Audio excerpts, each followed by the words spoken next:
Some cars don't just move, they rewrite the rules. And these 5 machines didn't just shape the muscle car era, they ignited it. Steel, noise, raw horsepower, and a rivalry that still shakes the asphalt today. We start with the 1969 Dodge Charger, a long-nosed, wide-shouldered beast that defined American aggression. Under the hood, it offered a lineup of monsters: the 383, 440 Magnum, and the legendary 426 HEMI V8. The 440 Magnum cranked out 375 horsepower and 480 pound-feet of torque, while the 426 Hemi roared with 425 horsepower and 490 pound-feet. Tuners pushed these engines further with forged pistons, high-lift cams, and centrifugal superchargers. On the street, a Charger launch was a seismic event. Tires screamed, the rear end squirmed, and the exhaust bellowed like an angry beast. Light on finesse but heavy on intimidation, this car wasn't just built to move, it was built to dominate. The Charger also became a drag strip legend, capable of 0 to 60 in under 6 seconds, a figure that rivaled much lighter European sports cars. 2 years before, Ford had already set a new standard with the 1967 Mustang Fastback. Its sweeping roofline and aggressive stance were backed by a performance engine lineup that included the 289 small block, the 390 FEV8, and the 428 Cobra Jet. The 390 FE pushed 325 horsepower and 430 pound-feet of torque, offering brutal mid-range acceleration. The lightweight chassis and near-perfect weight distribution made it nimble for street and track. Tuners loved the Fastback. Ported heads, dual carbs, and long tube headers transformed it into a street-legal missile.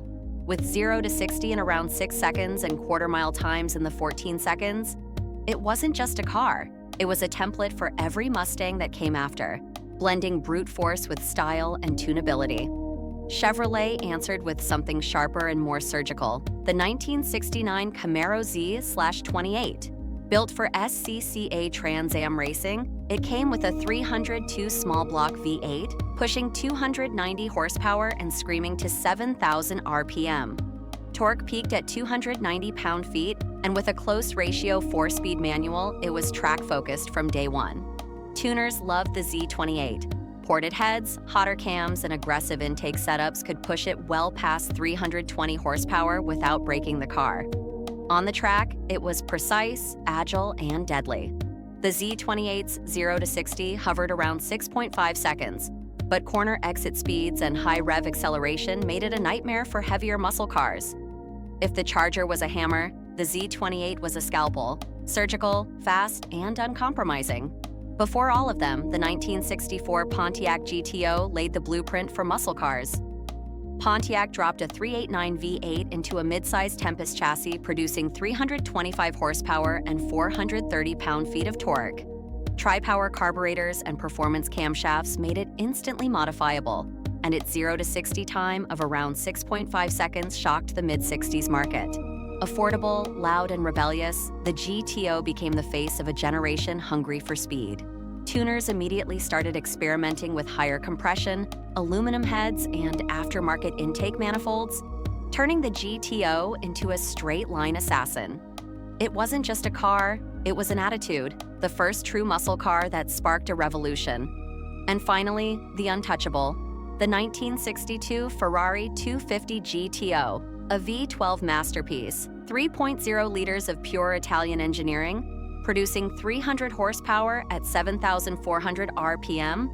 Torque hit 220 pound-feet, but the car was light, balanced, and razor-sharp, capable of 170 miles per hour at a time when most cars couldn't hit 100.